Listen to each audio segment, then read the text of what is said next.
20 minutes now after the top of the hour, former President Donald Trump firing back at his latest indictment, claiming he has new proof coming out Monday that will clear his name of all criminal charges in Georgia. As another state, get this, Arizona weighs the prospect of a fifth indictment. Absolutely. I have been an advocate for holding folks involved in trying to overturn the will of the voters in the 2020 election accountable, and this is part of that process. Wow. Fox News contributor, former White House Speaker, former House Speaker Newt Gingrich, author of March to the Majority, joins us now. Mr. Speaker, she has since walked that back, and here's the statement. It says Governor Hobbs misheard the question. Wrong. She was responding generally about her belief that anyone who breaks the law must be held accountable for working to overturn a free and fair election. But you heard her. She possibly wants to get in on this. What are your thoughts about the fourth indictment and possibly a fifth if she, in fact, doesn't walk it back? Well, let's just take her line. So should the Al Gore electors from Florida have all been charged? Should the former chairman of the January 6th committee, who was an alternative elector in Mississippi, be charged? This is all crazy. I mean, let's be clear what's going on. The left is afraid of Donald Trump. He is the one outsider who has shaken their whole system, and they're willing to destroy the law in order to destroy Trump. That's the heart of it. But what's the result of it? What's the result? Look, I believe in the American people. I think in the end, this is going to nominate Trump by a landslide, and the nomination may be over by February 1st. I agree with Mark Halperin on that. I think that if the election next year is between those who defend the Constitution and the rule of law and a corrupt family living out the Clinton, Obama, Biden corruption of the American system, I have a hunch that the American people repudiate the corruption. Do you really think the president should give this presentation on Monday? I have no idea. Look, his instincts are so much better than mine. I'm not going to second-guess Donald Trump.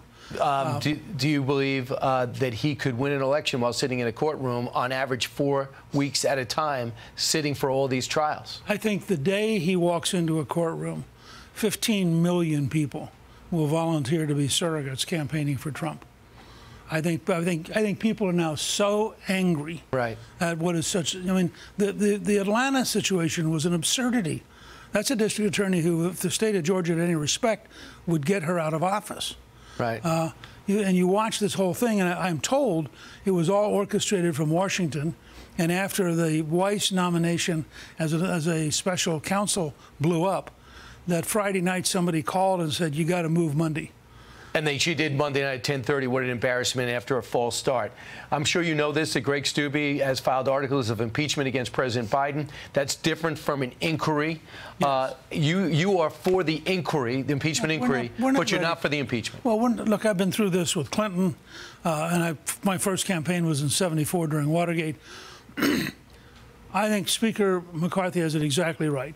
We need to move to an inquiry which broadens the range of questions that the Congress can ask. Let's get more facts out on the table.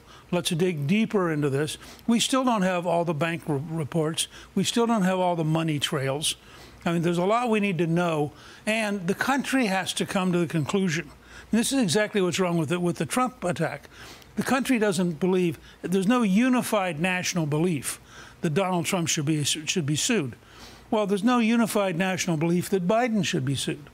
So I think you got to let the facts out, let people think about it, and then if the country comes together, it happens very quickly. You're an excellent debater. You had your moment because you were strong in the debate stage. What is your advice for the 8 or 9 people on the debate on Wednesday night? Well, I actually watch Bridesmaids to prepare for the debate. Okay, that's good. That is true, just to relax? Yeah. I mean, my advice is, you had better already know what you believe, and you better already have practiced it in 100 speeches. So relax and look for 2 or at the most 3 moments when you can say the kind of thing that'll get picked up by television and repeated for the next 3 days. The rest of the debate's irrelevant. You just need those 2 or 3 good moments. I just think there's a possibility of maybe Trump turning himself in before the 25th on the 23rd in the morning, maybe showing up at night as some dramatic entrance. We'll see. I hope it happens. Nukes, thanks so much for coming in, Mr. Speaker. Glad to be with you. Great to see you. By the way, your 2 colleagues, look better with their natural hair. Oh, they do? All right. Sorry, guys. It hurt your feelings. You're not going to be mullet champions like that child. That's right. All right. And by the way, Mr. Speaker, don't grow a mullet. I liked your hair the way it is. Good. And so do the people of Georgia. I'm Steve Doocy. I'm Brian Kilmeade. And I'm Ainsley Earhart. And click here to subscribe to the Fox News YouTube page to catch our hottest interviews and most compelling analysis.